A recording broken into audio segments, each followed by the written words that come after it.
इस कार्यक्रम के पुण्यार्चक हैं स्वर्गीय श्रीमान सेठ माणिकलाल उगरचंद शाह एवं स्वर्गीय श्रीमती विमल श्री माणिकलाल शाह की पुण्य स्मृति में पुत्र पुत्रवधू पौत्र पौत्री बेटी दामाद एवं समस्त शाह परिवार। ओम नमः सिद्धेभ्य। नमः श्रीवर्धमानाय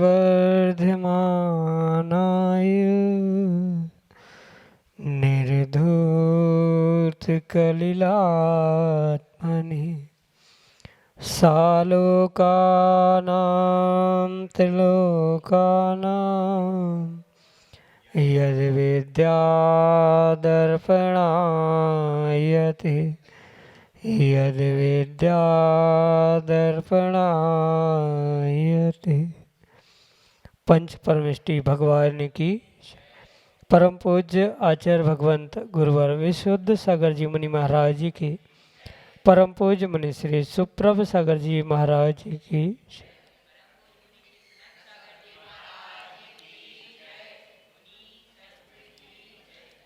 संसारी व्यक्ति के मन में अनंत विकल्प हैं या अनंत विकल्प हैं, इसीलिए संसार है।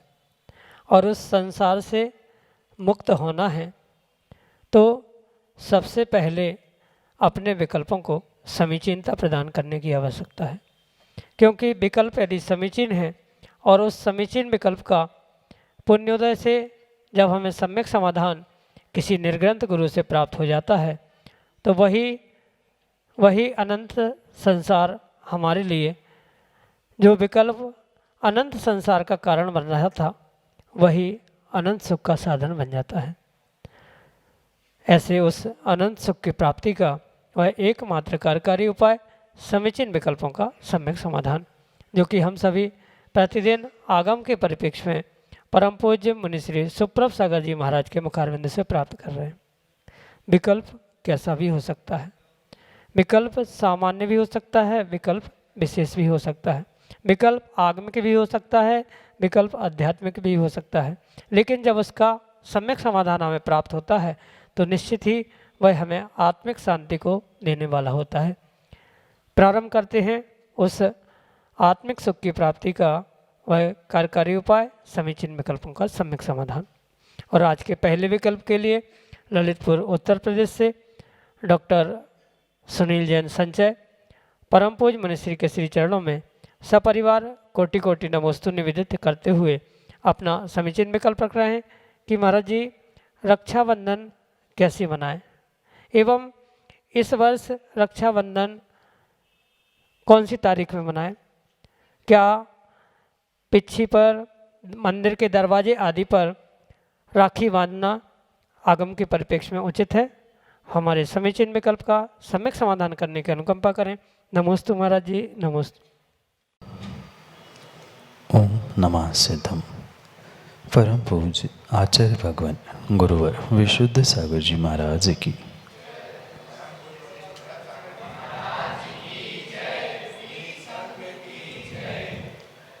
आगम के परिप्रेक्ष्य में जो वर्तमान में रक्षाबंधन राखी पूर्णिमा के रूप मनाया जाता है, ऐसा कहीं भी आगम कथित वर्णन नहीं मिलता, क्योंकि त्यौहार का पर्व का नाम रक्षाबंधन है और पूर्णिमा के दिन होने से ये वर्तमान में भाई बहन के रिश्ते संबंध को उजागर करने वाला मात्र एक छोटा सीमित पर्व होकर रह चुका है। आगम में पूर्वाचार्यों ने कथानक के साथ ये स्पष्ट समझाने का प्रयास किया है कि पूर्ण रूप से धर्म की रक्षा के हेतु ही एक धर्मात्मा दूसरे धर्मात्मा को रक्षा सूत्र बांधे, जो कि एक वात्सल्य का प्रतीक है, धर्म धर्मात्मा की रक्षा का प्रतीक है। इस कारण से ही उसे रक्षाबंधन कहा गया। इसका दूसरा नाम श्रवण पूर्णिमा है, साथ में इसे वात्सल्य पर्व भी कहा जाता है। जो 700 मुनिराज और उनके आचार्य भगवंत के संघ पर जो उपसर्ग हुआ था, वह उपसर्ग उसी दिन समाप्त हुआ था, पूर्ण हुआ था, इसलिए वह रक्षा हुई थी। इस कारण से ही वह रक्षाबंधन पर्व मनाया जाता है। निर्ग्रंथ मुनिराज ने दूसरे निर्ग्रंथ संघ पर हुए उपसर्ग को दूर किया था, वात्सल्य का अंग उन्होंने प्रदर्शित किया था, इसलिए ये वात्सल्य अंग भी है। साथ में ये समझने की विशेष आवश्यकता है कि मात्र इतना ही नहीं अपितु भगवान श्रेयांसनाथ स्वामी का उसी दिन निर्वाण कल्याणक भी है।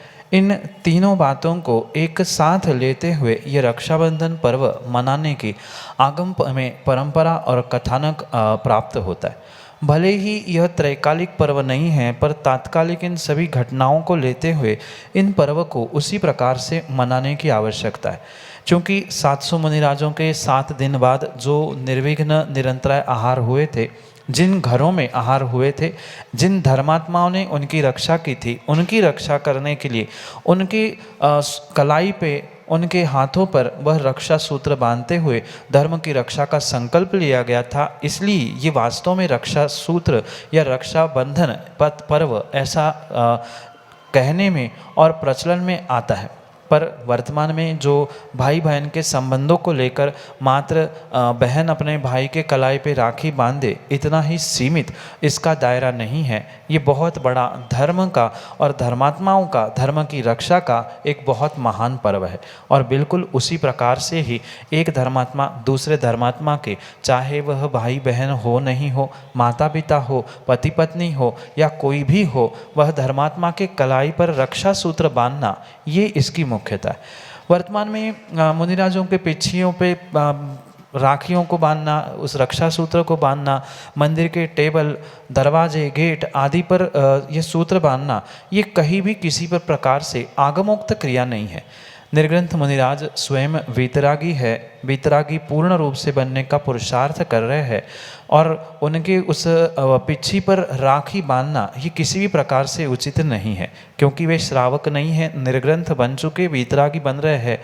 तो उनके पिच्छी पर या उन कहीं मंदिर, किसी भी चौकी, टेबल, मंदिर, गेट आदि पर वह रक्षा सूत्र बांधना ये भी कोई आगम में कथित वर्णन नहीं है। मात्र एक धर्मात्मा दूसरे धर्मात्मा उनकी रक्षा के लिए सूत्र बांधता है, ये व्यवस्था वहाँ पे लिखी है। क्योंकि न धर्मो धार्मिक बिना, धर्मात्मा के अभाव में धर्म नहीं होता, इसलिए धर्मात्मा की रक्षा धर्म की रक्षा का प्रतीक मानते हुए उसके लिए कलाई पर रक्षा सूत्र बांधने की व्यवस्था है। अन्य किसी भी प्रकार से पिच्छी पे, कमंडल पे या अन्यत्र कहीं मंदिर के गेट, दरवाजे, टेबल, चौकी आदि पर बांधने की व्यवस्था आगम में बिल्कुल भी नहीं है। पर लोग देखा से कि बहुत सारा कार्य करते आए हैं और वही करते रहे। जीवों ने सीमित कर दिया बहन भाई के संबंध में मंदिर के चौखट, दरवाजे, टेबल आदि पर रक्षा सूत्र बांधते हुए। पर सच्चे जो धर्मात्मा थे, जो धर्म की रक्षा करने वाले थे, उनके प्रति वात्सल्य का प्रतीक रूप ये रक्षा सूत्र बांधने की आवश्यकता थी। उसी प्रकार से श्रेयांसनाथ भगवान को लड्डू चढ़ाते हुए ये रक्षा सूत्र धर्मात्मा और धर्म की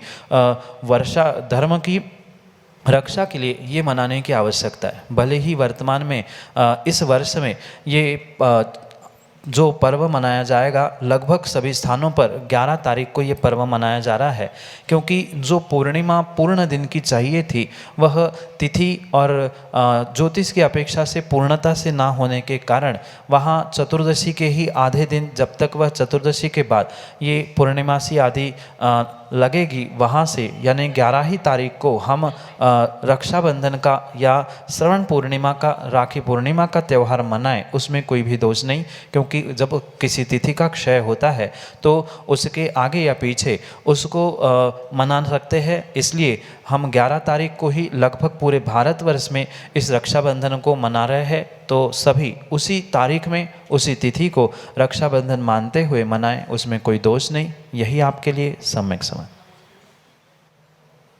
श्रीमती जयंती जैन, विदिशा, मध्य प्रदेश से महाराज श्री के चरणों में बारंबार नमोस्तु निवेदित करते हुए अपना समीचीन विकल्प रख रहे हैं कि महाराज जी पंचम गुणस्थान वर्ती के जब त्रस हिंसा का त्याग एवं स्थावर हिंसा की आवश्यकता होने पर विराधना होती है, तब उसके आर्त और ध्यान किस अपेक्षा से बताए जाते हैं।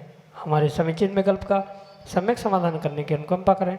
नमोस्तु महाराज जी, नमोस्तु।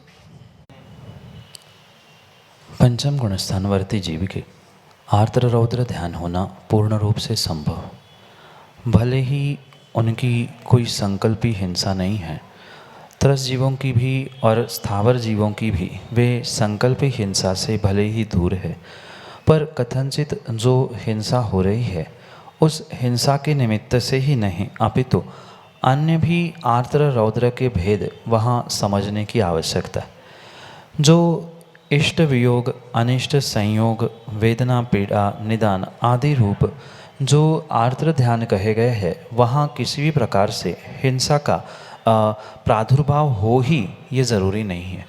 इसलिए आर्द्र ध्यान तो वहाँ स्वाभाविक रूप से हो सकता है। जो इष्ट वस्तु, इष्ट व्यक्ति था वह बिछुड़ गया, दूर हो गया, उसके निमित्त से वह अनिष्ट इष्ट वियोग रूपी आर्द्र ध्यान हो सकता है। वहीं पर अनिष्ट संयोग हुआ, कुछ कष्ट पीड़ा है, तो उसके निमित्त से यह निदान रूप ही वह आर्द्र ध्यान उस पंचम गुणस्थान वर्ती को हो सकता है, हिंसा के अभाव में भी, अहिंसा के साथ होते हुए भी।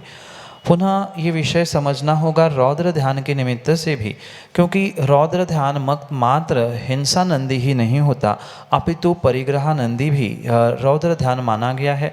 और भी उसके जो भेद कहे हैं वहाँ ज़रूरी नहीं है कि हिंसा रूप ही परिणाम होने से ही रौद्र ध्यान होते हैं या आर्द्र ध्यान होते। उनके भेद प्रभेद आदि की व्यवस्थाओं को समझते हुए ये अवश्य समझना होगा। भले ही वहाँ पर वह हिंसा नंदी रौद्र ध्यान का पाया पूर्ण रूप से वहाँ मौजूद नहीं भी हो, पर परिग्रह नंदी आदि, चौर्यानंदी आदि जो रौद्र ध्यान कहे गए हैं उनका स्थान वहाँ पर होने से, उनका अस्तित्व वहाँ पे होने से कहीं न कहीं वहाँ भी आर्द्र रौद्र ध्यान होगा। पर ये परम सत्य है, जितनी शक्त्यांश में, जितने तीव्रता से प्रथम गुणस्थान वर्ती आदि आदि नीचे के गुणस्थान वालों के होते हैं, वैसे पंचम गुणस्थान वर्ती का उतनी तीव्रता से आर्द्र रौद्र ध्यान नहीं होगा। पर गुणस्थान की विवक्षा से, अपेक्षा से उन दोनों की सत्ता वहाँ पर मौजूद है। अंश शक्त्यांश कम ज़्यादा हो सकते हैं, पर मात्र हिंसा का त्याग होने से, और वो भी त्रस हिंसा का त्याग होने से वह आर्द्र रौद्र ध्यान से छूटता है, उसकी सत्ता नहीं होती, ऐसा नहीं कहा जा सकता। यही आपके लिए सम्यक समाधान।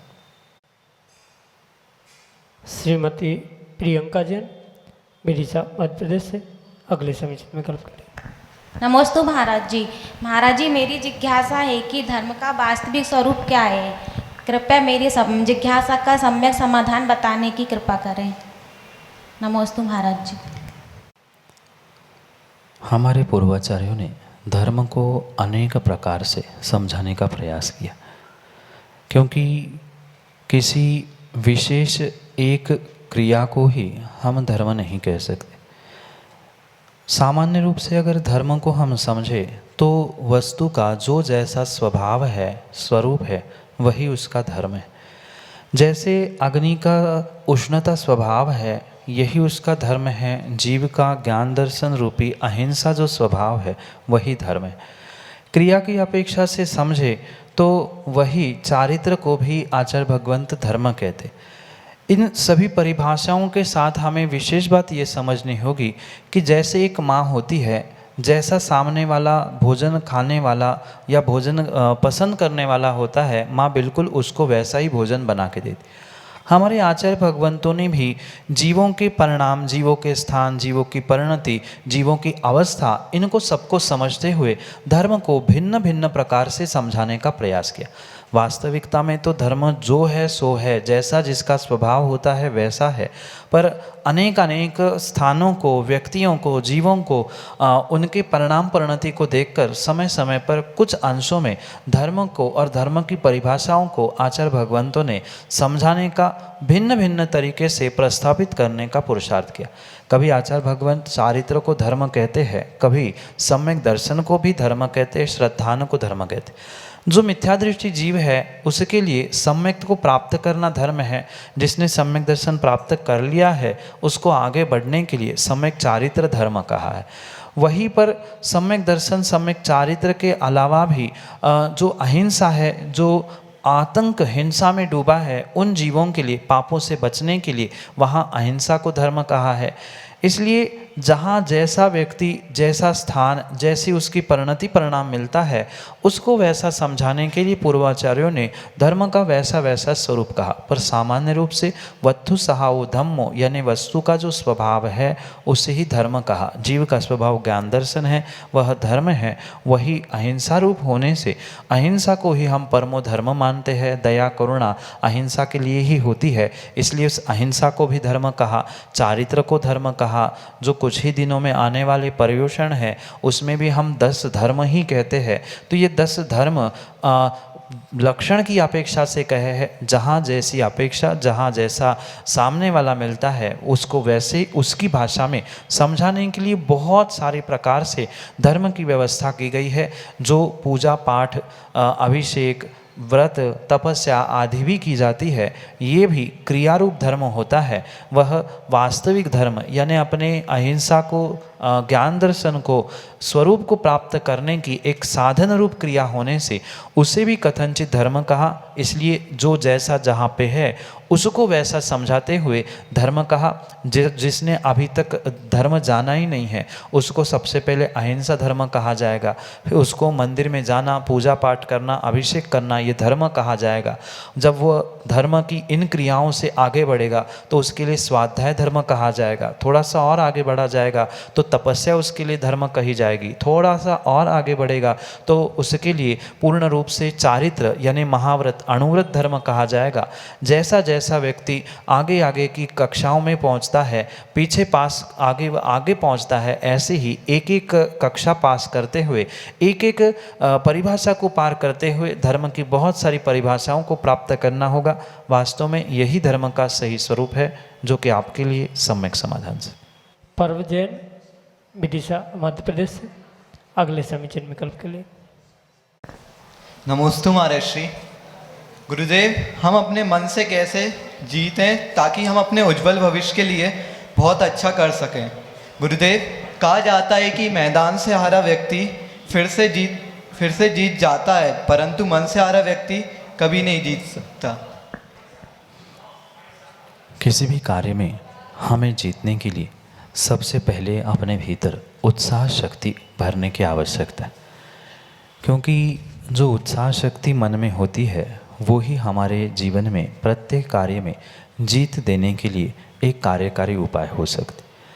कहीं ना कहीं मन में जो उदासी होती है, हत उल्लास, हत उत्साह होना जो होता है, उसी कारण से जीव अक्सर प्रत्येक कार्य में हारता है। ये भले ही कितना ही सत्य क्यों ना हो, मैदान से हारा हुआ और मन से हारा हुआ, इन दोनों में विशेष बात ये समझनी होगी कि मैदान में तो कुछ चंद खेल ही खेले जाते हैं, पर जो मन से खेल खेले जाते हैं वे पूरे जीवन भर के खेल हुआ करते।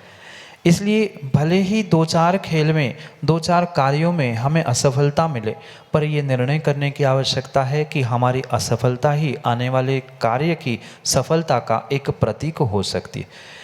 बिना हारे, बिना असफलता के कोई भी जीव कभी भी जीवन में सफलता को प्राप्त नहीं कर सकता। आज नहीं अपितु आप पुराने इतिहास को भी उठा के देख लेना, और पुराने ही नहीं वर्तमान के भी ऐसे बहुत सारे बड़े बड़े दिग्गजों को, बड़े बड़े लोगों को भी आप अगर उनके बारे में पढ़े समझे तो आपको इस विषय का बहुत अच्छे से खुलासा होगा कि बिना हार के किसी भी जीव के पास जीत आ ही नहीं सकती। ये हार और जीत पूर्ण रूप से एक ही सिक्के के 2 पहलू है, कभी हार तो कभी जीत। ये जीवन का क्या, प्रत्येक खेल का यही रिजल्ट होता है।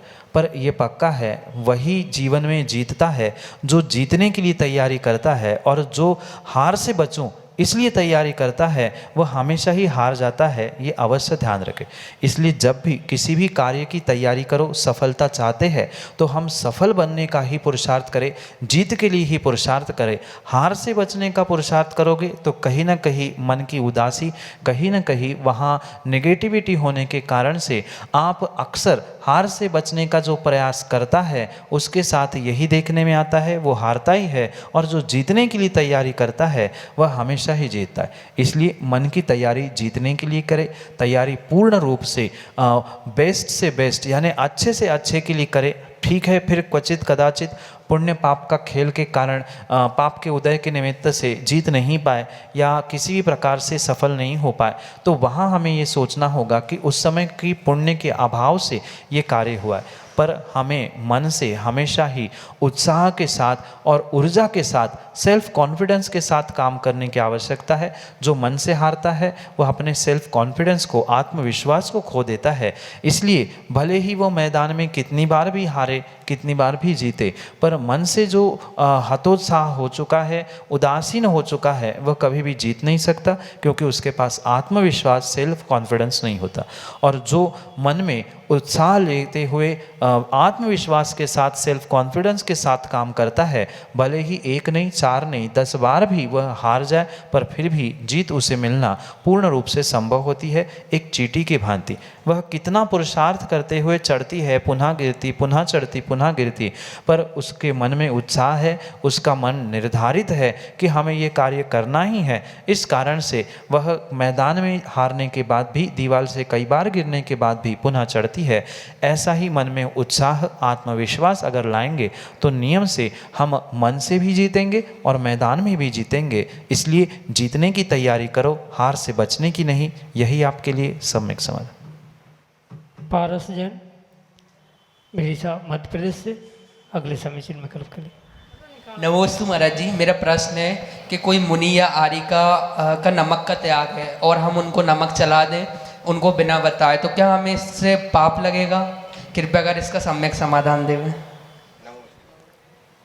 जिन महाव्रतियों का किसी सामग्री का त्याग है, प्रत्याख्यान है, और धोखे से वह प्रत्याख्यान की हुई सामग्री मुनिराज आर्यिका या महाव्रती के अंजलि में आती है, तो पूर्वाचार्यों ने आचरण ग्रंथों में स्पष्ट रूप से लिखा है कि उनको पूर्ण रूप से प्रत्याख्यान सेवन इस नाम से अंतराय करने की आवश्यकता। भले ही श्रावक की कितनी ही प्रशस्त भावना क्यों न हो, दवाई के रूप में क्यों न हो, या चोरी छुपे अन्य भी किसी कारणों से आपने त्याग की हुई सामग्री, जैसे किसी का नमक का त्याग है, शक्कर का त्याग है, आपने बिना बताए या झूठ बोलते हुए, मायाचारी करते हुए वहाँ मुनिराज को, महाव्रती को आहार देने का या उस सामग्री चलाने का प्रयास किया, तो नियम से आपको जब पता था तो आपने चलाया है, तो वहाँ नियम से आपको दोष लगेगा। भले ही आपका अभिप्राय उनको दोष लगाने का नहीं था, उनकी चर्या को बाधित करने का नहीं था, उनके स्वास्थ्य के निमित्त से या अन्य भी किसी कारण से आपने जो ये कार्य किया है, कहीं न कहीं उनकी उस प्रत्याख्यान किए हुए सामग्री को आपने चलाया, इसके लिए आपको भी दोष लगेगा।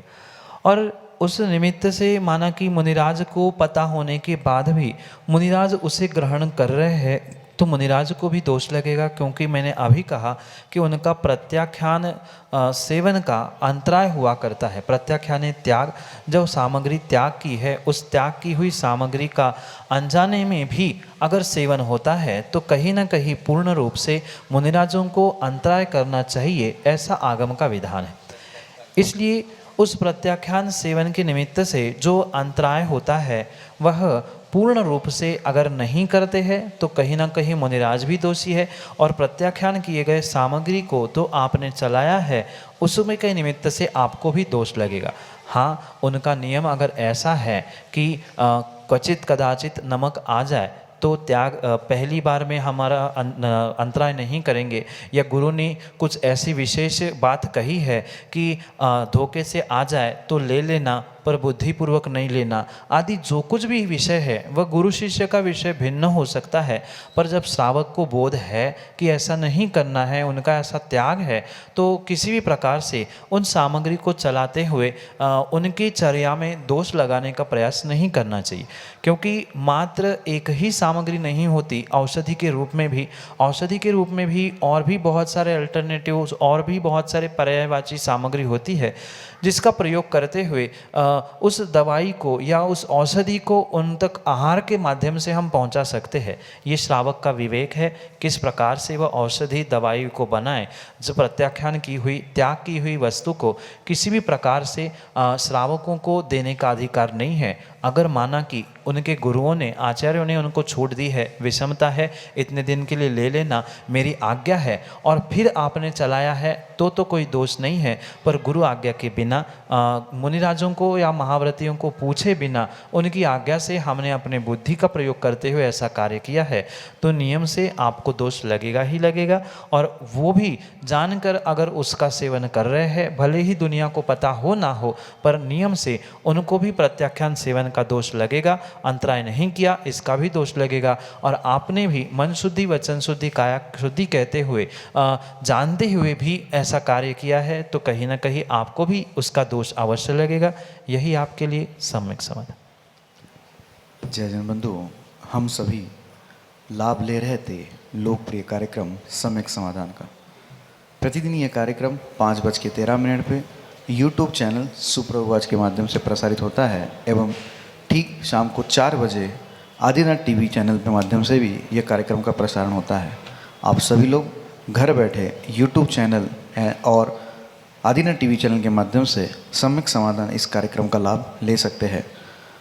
अगर आप इस कार्यक्रम से जुड़ना चाहते हो, कार्यक्रम के माध्यम से अपने विकल्प का सम्यक समाधान प्राप्त करना चाहते हो, तो हमारा व्हाट्सएप का नंबर 8707548811 जो नीचे पट्टी पे स्क्रॉल पे चल रहा है, आप उसके माध्यम से हमें अपने विकल्प पहुंचा सकते हैं, और हम सभी लोग मुनिषी के मुखारविंद से सम्यक समाधान प्राप्त करेंगे आपके विकल्पों का। samyak.samadhan@gmail.com यह हमारी जीमेल की आईडी है। आप उस जीमेल की आईडी पे भी अपने विकल्प भेज सकते हैं और विकल्प का सम्यक समाधान प्राप्त कर सकते हैं।